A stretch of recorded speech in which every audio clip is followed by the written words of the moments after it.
J'ai eu la chance de tomber dans une classe très drôle et l'entente, elle est vraiment présente dans toute la classe. Il n'y a pas de personne qui est à l'écart. Tout le monde s'entend avec tout le monde.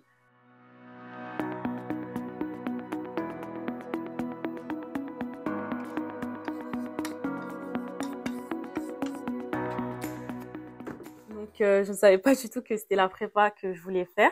Je voulais faire un BUT en technique de commercialisation, du coup, juste après ma terminale. Mais j'étais pas, même pour le BUT, j'étais pas sûre à 100%.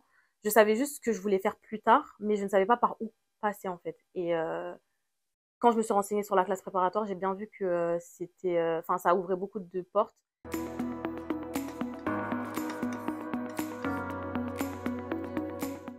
C'est faux, parce que moi, lorsque j'ai entendu parler de la prépa, il fallait avoir des bonnes notes en terminale absolument. C'est pas du tout le cas.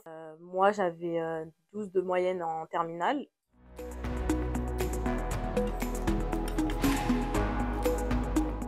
Donc l'efficacité, c'est j'ai en fait en prépa, on nous apprend vraiment à travailler de manière efficace. Et avant, moi, j'avais pas vraiment une méthode de travail. Et c'est vraiment en prépa que j'ai appris à travailler de manière efficace.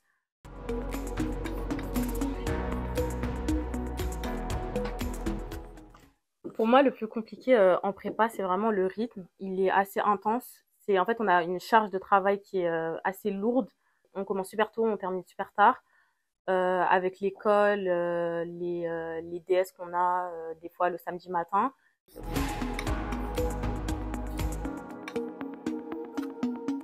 Oui, on a une vie à côté de la prépa.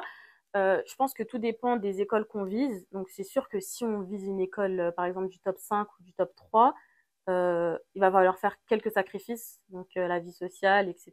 On va devoir moins sortir pour pouvoir plus réviser. Mais si on est ouvert à un peu plus d'écoles, on peut avoir une vie à côté, on peut sortir les week-ends.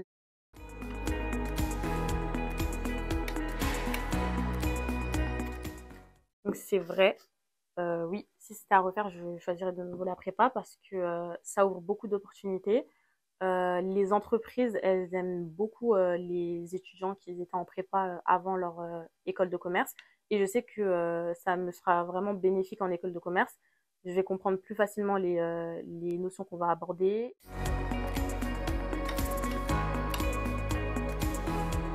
Oui, je sais ce que j'aimerais faire après la prépa, mais je sais pas exactement si j'ai vraiment envie de travailler dans le marketing de luxe ou le marketing digital, mais en tout cas, c'est dans le marketing que je veux travailler.